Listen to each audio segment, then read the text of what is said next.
Assalamualaikum warahmatullahi wabarakatuh. Salam sejahtera, semoga kita selalu dalam lindungan Tuhan Yang Maha Esa. Pada kesempatan yang berbahagia ini, izinkan saya memperkenalkan diri. Saya Yuda Dilenik Srienzina, dosen program studi Desain Komunikasi Visual di Universitas Hayam Wuruk Perbanas, Surabaya. Saat ini saya masih dalam proses untuk mengikuti sertifikasi dosen yang diadakan oleh Kementerian Pendidikan Tinggi, Sains dan Teknologi tahun 2026. Pada kesempatan saat ini, saya akan memaparkan salah satu mata kuliah yang saya ampu di jurusan Desain Komunikasi Visual, yaitu Destinasi Branding. Mata kuliah tersebut saya ajarkan pada semester genap untuk mahasiswa tingkat akhir. Destinasi Branding ini memiliki bobot yang termasuk lumayan di angka 4 SKS, serta merupakan mata kuliah wajib yang harus ditempuh dengan kode mata kuliah DK72147. Kita lanjut ke deskripsi mata kuliah ini, di mana destinasi branding mahasiswa diharapkan dapat mengetahui proses branding suatu tempat atau destinasi branding dan indikator apa saja yang terlibat di dalamnya. Selain itu, mahasiswa diharapkan dapat memahami peran penting desain komunikasi visual dalam membangun merek destinasi pariwisata yang kuat dan memikat. Mereka juga diharapkan dapat mengembangkan keterampilan desain dan strategi branding yang dapat diterapkan dalam industri pariwisata. Perkuliahan destinasi branding dilaksanakan dengan pendekatan blended learning, yaitu gabungan antara pelaksanaan perkuliahan secara offline di kampus yang dikombinasikan dengan pembelajaran secara online melalui platform e-learning yang bisa diakses di madepkulon.perbanas.ac.id. Di Madep Kulon tersebut, mahasiswa dapat dengan mudah mengakses informasi seputar mata kuliah, mulai dari kontrak kuliah, materi perkuliahan, beberapa tugas terkait, hingga link Google Drive untuk mengunggah beberapa tugas secara online.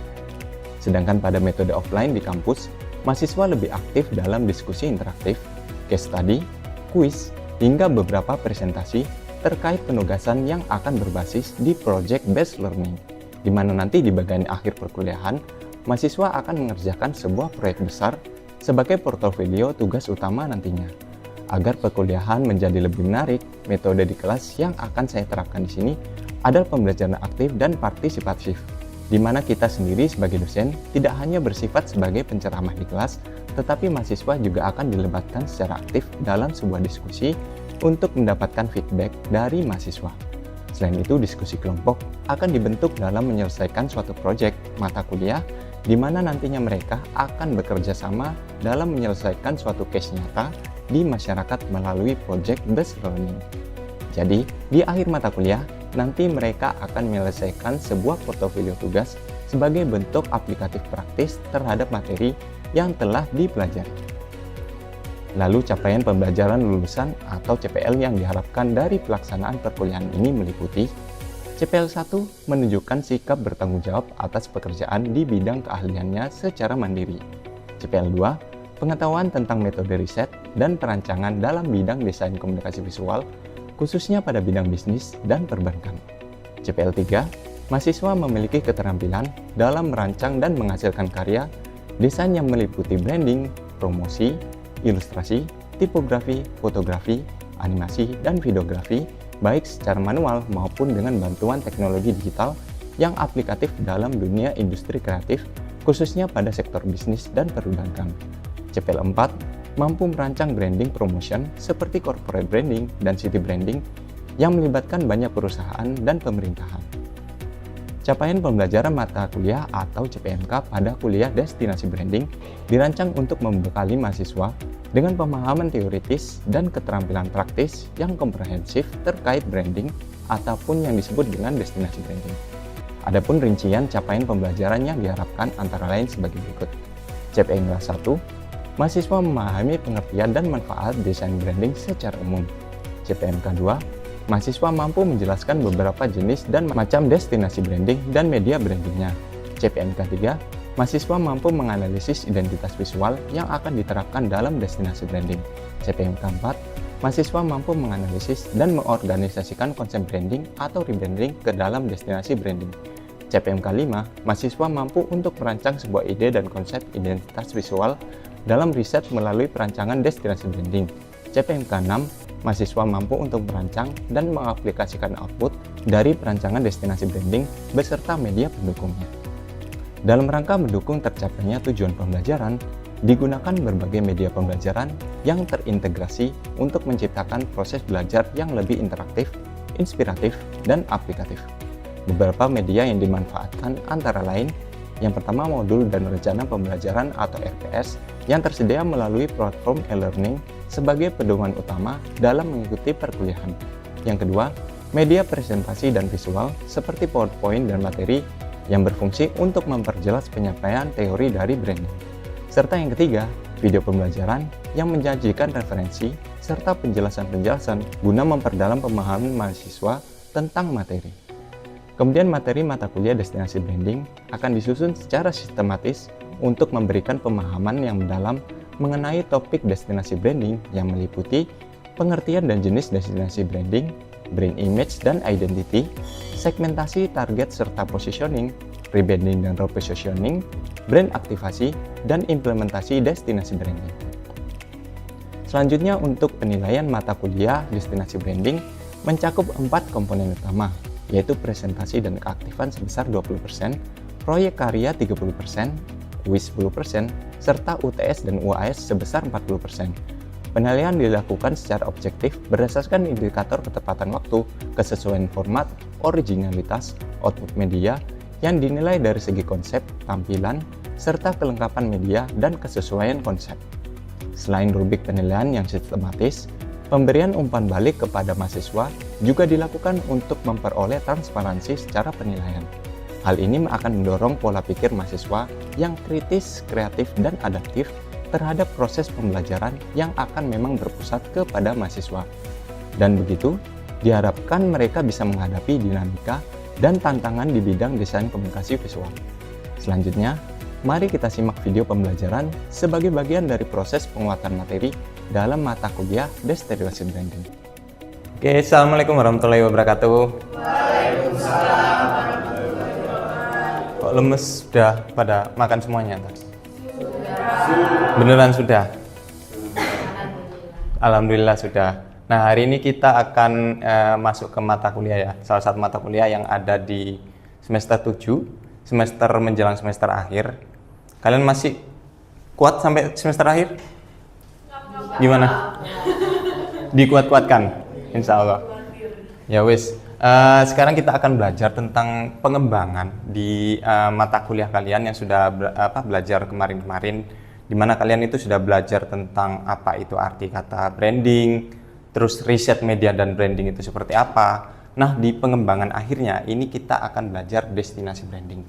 Tapi sebelum kita memulai perkuliahan, alangkah lebih baik kita berdoa. Tapi supaya nggak ngantuk, saya coba tes aja. Siapa nanti yang gerakannya salah, dia yang baca doa. Oke?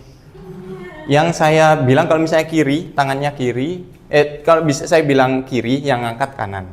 Kalau ya saya bilang kanan, yang ngangkat kiri. Oke, siap? Kiri. Nah, berarti Nando yang kena. Silakan Nando. Teman-teman, sebelum memulai materi hari ini. Ya, terima kasih Nando. Oke, kita langsung ke pokok bahasan yang di destinasi branding. Ini adalah minggu ke berapa? Kedua. Dimana kemarin kita itu sudah belajar tentang apa yang di minggu pertama kemarin itu? Kontrak perkuliahan sama pengertian apa? Tentang awal tentang destinasi branding. Nah, sekarang kita akan mencoba mempelajari tentang pengertian dasar dari destinasi branding itu secara lebih lanjut. Apakah dia berbeda dengan branding? Apakah kata destinasi ini memiliki merujuk kepada sesuatu hal? Tapi kalau misalnya saya tanya di sini ya, pertanyaan random ke teman-teman sekalian, apakah destinasi branding itu berbeda dengan branding sebenarnya? Kira-kira?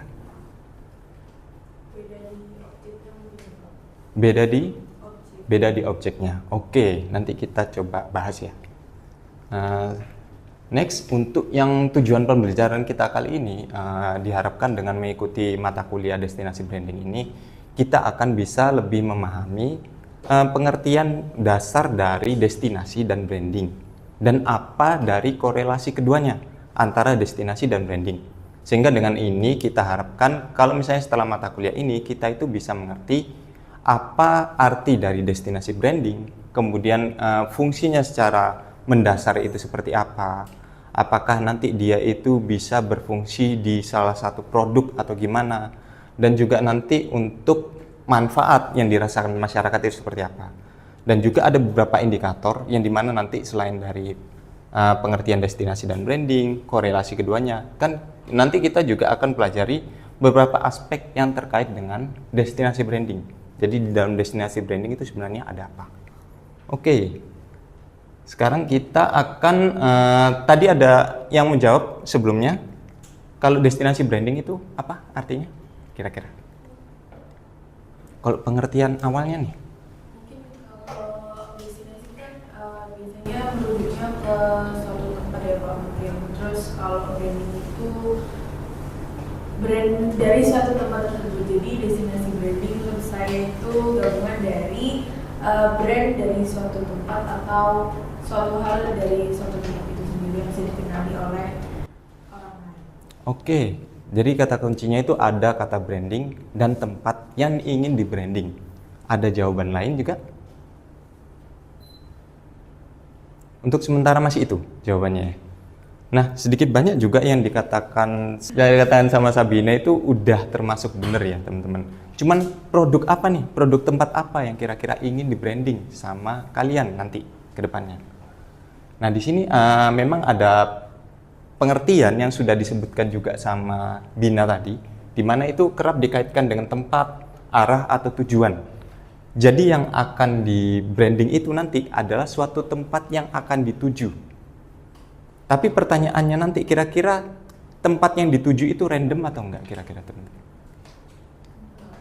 Enggak. Apakah saya mau ke Perbanas berarti nanti yang saya branding itu Perbanas termasuk kayak gitu? Enggak juga ya berarti. Berarti ada memang suatu tempat yang lebih spesifik yang bisa kita branding.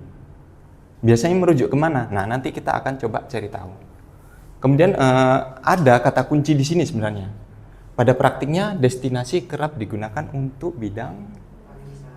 Nah, kata kuncinya sebenarnya di kata pariwisata itu tadi. Apa yang di branding, Pak? Ya, tempat wisatanya berarti. Tempat wisata yang akan di branding. Kenapa kira-kira tempat wisata yang akan di branding? Untuk menarik pengunjung orang lain berkunjung. Untuk menarik orang lain berkunjung. Yap, benar banget. Ada jawaban yang lain? Apakah pertanyaan saya itu apakah tanpa branding tempat wisata itu bisa tiba-tiba bagus? Enggak. Karena selain juga tempat wisata butuh identitas, tempat wisata juga butuh promosi. Nah, identitas dan promosi yang akan kita pelajari di destinasi branding nantinya. Jadi ada suatu tempat yaitu tempat wisata yang akan kita branding pada akhirnya. Itu ya. Jadi kata kuncinya itu di bidang pariwisata yang merujuknya ke tempat-tempat wisata menarik yang dikunjungi. Jadi ada kata menarik nih. Jadi ini nanti ada juga kaitannya dengan tugas yang akan kita ambil, gitu ya. Oke, jadi pengertian secara umum destinasi branding berarti merupakan suatu salah satu tren dari city branding karena memang yang lebih kita kenal di luar itu adalah city branding. Paham ya city branding di sini? Apa itu city branding? Identitas kota. Identitas suatu kota. Misalnya kalau yang dulu di zaman kemarin itu adalah kalau di Surabaya sendiri apa? City brandingnya Surabaya yang dulu. Mungkin kalian belum familiar ya dengan destinasi branding yang dulu. Itu namanya Sparkling Surabaya, teman-teman. Jadi yang dulu itu Sparkling Surabaya, sekarang sudah berubah yang akan nanti kita pelajari juga gitu. Jadi nanti kita akan mengelola potensi pariwisata yang di mana nanti kita akan olah dari sisi identitas dan karakteristiknya. Yang kita olah ada identitasnya.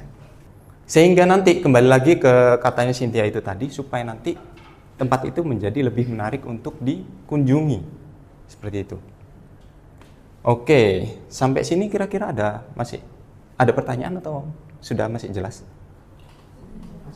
Masih jelas, oke. Jadi nanti di sini ada kata produk wisata. Produknya apa? Wisata. Tempat wisata yang akan ditawarkan. Nah, gimana caranya nanti, tujuannya apa tempat wisata itu di branding? Supaya nanti memang bisa meningkatkan itu tadi, pemasukan. Terus nanti dia bisa membuat suatu image, suatu story yang berbeda antara tempat satu dengan tempat yang lainnya. Kalian misalnya kalau tempat wisata ya, itu nanti kalian ingat nggak perbedaan antara tempat wisata satu dengan tempat wisata lainnya? Mungkin nanti kalau di daerah-daerah misalnya kayak Surabaya, kalian bakalan rekomendasi apa nih tempatnya? Ya bisa juga, karena untuk City Branding Surabaya sendiri, Branding Surabaya itu terkenal juga salah satunya dengan wisata belanja. Tapi kalau misalnya tempat-tempat wisata di sini mungkin ada beberapa sih, kayak apa? Mangrove, Kenjeran, kebun binatang. Jadi kira-kira yang kalian rekomendasikan apa ini kira-kira? Kalau pertanyaannya kayak gitu, kebun binatang. Kalau saya tanya, kenapa kebun binatang? Enggak, kita bahas kebun binatang soalnya ya. Gimana sih kamu kemarin ngangkat kebun binatang soalnya? Oh iya. Ya, jadi kenapa kira-kira? Hah? Ada? Hewan baru apa? Hewan baru?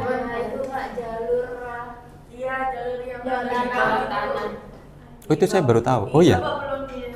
Oh jadi di situ ada jalur tanah. Iya. Nah.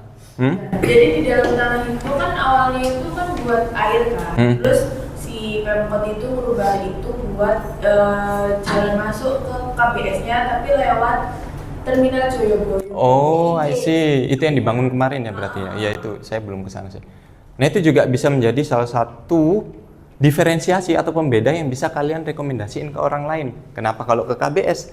Ya kalian bisa jelasin yang itu tadi, ada pengalaman yang berbeda itu tadi ya. Oke. Nah, ada beberapa komponen-komponen memang yang terkait dengan destinasi branding. Salah satunya juga tadi yang sudah kemarin udah dijelaskan sama Pak Adi ya, tentang tagline. Kenapa tagline itu penting? Kenapa di destinasi branding itu butuh tagline? Ya karena tagline itu merupakan salah satu juga cara untuk menyampaikan visi misi sebuah produk atau usaha itu. Jadi nanti di sini juga ada beberapa, misalnya di sini ada Greece ini apa? Yunani. Ini paling paling terkenal karena di New York sendiri juga salah satu brand yang sangat sukses pas itu ketika di tahun 1960-an.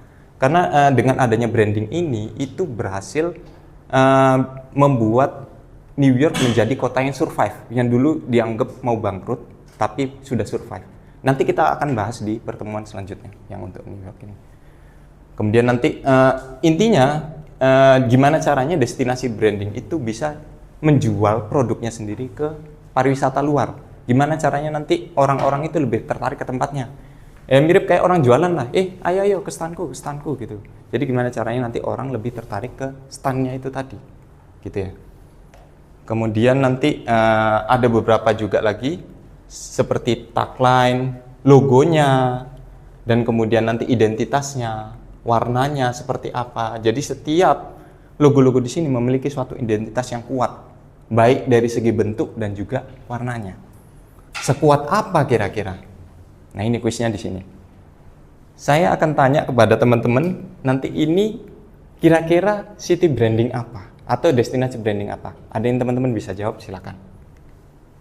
Jogja. Wah, dari tagline-nya aja udah kelihatan. Oke, boleh. Ini Pesona Indonesia. Pesona Indonesia. Pesona. Duluannya Pesona Indonesia. Pesona Indonesia. Iya ta. Ya wis, kita lihat nanti ya. Tapi ada kata IA-nya berarti Indonesia. Ini nemen kalau sampai nggak tahu. Surabaya. Ini apa berarti? Surabaya. Logo barunya Surabaya. Diresmikan kapan? Mungkin ada yang belum tahu di sini. Iya, sebulan yang lalu. Iya, bulan Juni. Ini ada yang belum tahu berarti ini ya. Oh, ya sudah kita kasih tahu sekarang ya. Kalau ini memang jelas berarti identitasnya kuat banget. Bagus berarti. sama dengan ini juga. Ternyata bukan Pesona Indonesia, Wonderful Indonesia. Dan ini merupakan logo baru dari Surabaya yang harusnya kalian tahu juga. Jadi Surabaya tagline-nya apa? City of Heroes. Ini juga salah satunya yang membuat tagline ini juga merupakan salah satu stakeholder juga dari city branding tadi. Stakeholder tidak hanya berasal dari pemerintah aja ya. Jadi ini juga kerjasama sama orang ADGI. Jadi ada asosiasi yang membantu di dalamnya, teman-teman. Oke, di sini ada beberapa sampel-sampel nih ya. Saya harap juga kalian nanti suatu saat bisa membuat apa ya, bukan hanya sekedar identitas yang kuat, tapi juga output bagus yang bisa membuat tempat tersebut itu menjadi lebih dikenal lagi, lebih bagus lagi dikenalnya. Kalau kita lihat kayak gini-gini kan visualnya menarik ya, teman-teman.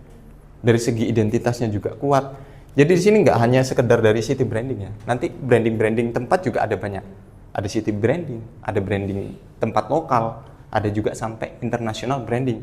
International branding yang seperti ini. Singapura, Thailand, seperti ini. Macam-macamnya banyak.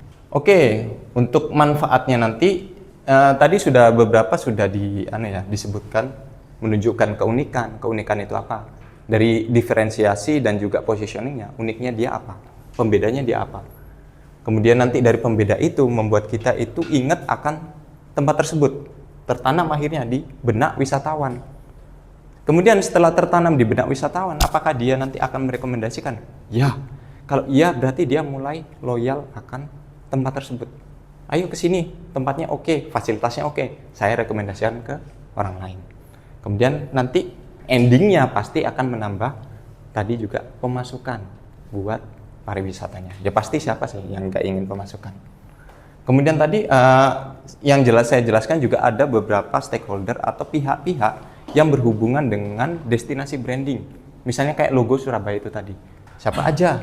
Ada pelaku wisata, pengusaha, masyarakat, komunitas, ada pemerintah, ada media, dan juga ada akademia. Misalnya nanti akan saya jelaskan di pertemuan nanti selanjutnya itu, misalnya kayak di Jogja, itu juga untuk membuat suatu brandnya, itu city brandingnya, itu melibatkan semua pihak di sini ceritanya. Yang nanti akan saya ceritakan coba di pertemuan selanjutnya. Oke, sampai sini ada kira-kira pertanyaan dari teman-teman. Karena mungkin waktu terbatas, saya kasih satu aja. Ada yang bertanya? Ya, silakan. Oke, balik lagi. Perkenalkan saya Sabina.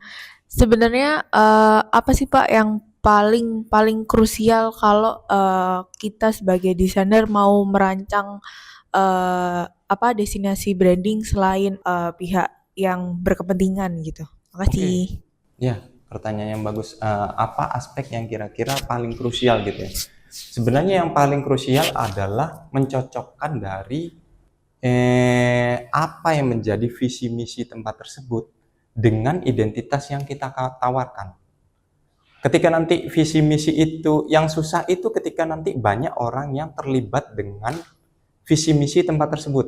Pemangku kepentingannya ini banyak. Misalnya kayak di city branding. Itu pemangku kepentingannya itu banyak banget. Sedikit polemik gitu ya. Meskipun nanti digunakan terus, tapi terjadi sedikit polemik di mana pas itu pemangku kepentingannya adalah pemerintah. Sedangkan ada beberapa pihak yang menyatakan kalau misalnya itu kadang kurang sesuai.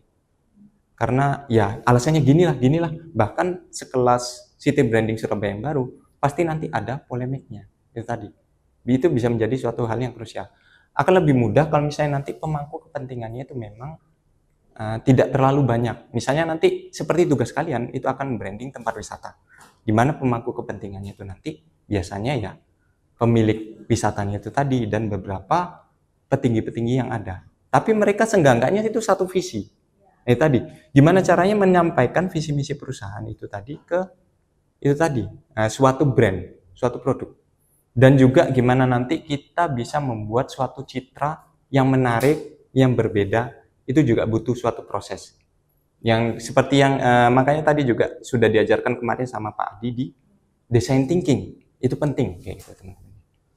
Oke, cukup menjawab? Oke. Saya rasa ini karena pertemuan kita sudah mau berakhir.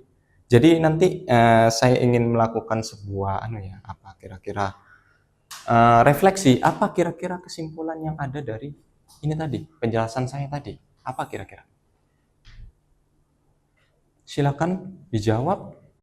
Mei, silakan. Kalau mungkin dari saya pribadi, dari materi dalam bisa saya simpulkan bahwa destinasi branding itu sangat penting untuk sebuah tempat atau pariwisata, dan juga destinasi branding itu juga kayak sebuah yang caranya untuk membantu agar pariwisata ini bisa dikenal oleh masyarakat luas, bukan hanya di sekitaran mereka saja, tapi sampai ke luar masyarakat yang bisa mencapai ke loyalitas masyarakat. Oke, tepuk tangan buat Mei. Jadi saya rasa memang kesimpulannya tadi sudah sejalan dengan kesimpulan yang ada, di mana nanti memang spesifiknya ke produk tempat wisata. Kemudian nanti di mana di destinasi branding itu ada 3 pilar utama tadi yang bisa mendukung tadi untuk dari segi identitasnya agar lebih dikenal, agar lebih loyal lagi gitu. Yang tujuannya akan menarik wisatawan agar bisa datang ke tempat tersebut.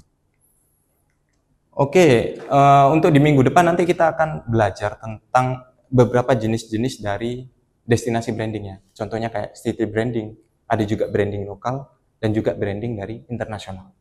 Oke. Nah, tugas minggu depan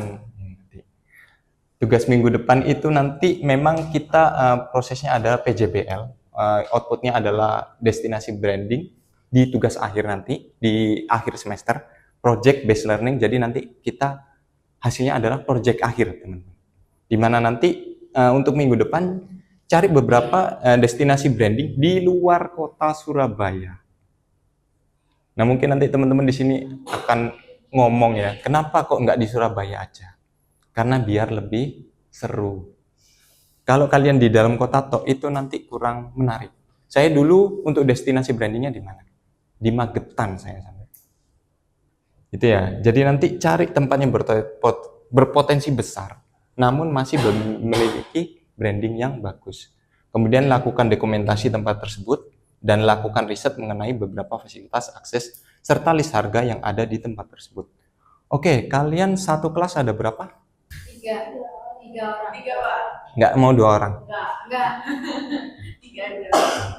Ya wes, kalau gitu nanti silakan kalian bagi sendiri satu kelompok 3 orang, dan nanti kemungkinan besar itu ada yang 4 orang. Oke, kalau misalnya tidak ada pertanyaan, saya ucapkan terima kasih ya sudah mengikuti mata kuliah pada siang hari ini. Nanti silakan balik dan kerjakan tugas yang sudah disediakan. Saya harap nanti teman-teman hati-hati untuk pulangnya. Saya ucapkan terima kasih. Assalamualaikum warahmatullahi wabarakatuh. Video pembelajaran ini merupakan bagian proses dari perkuliahan untuk mata kuliah destinasi branding yang diselenggarakan dalam lingkup program studi Desain Komunikasi Visual Universitas Hayam Muruk Perbana Surabaya.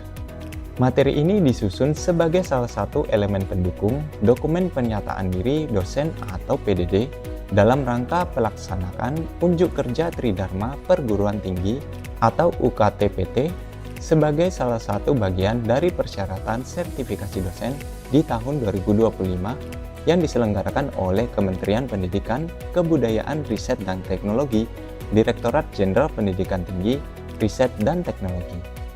Melalui video ini, saya berharap dapat mewujudkan komitmen saya terhadap proses pembelajaran serta menggambarkan implementasi nyata dari tanggung jawab sebagai pendidik.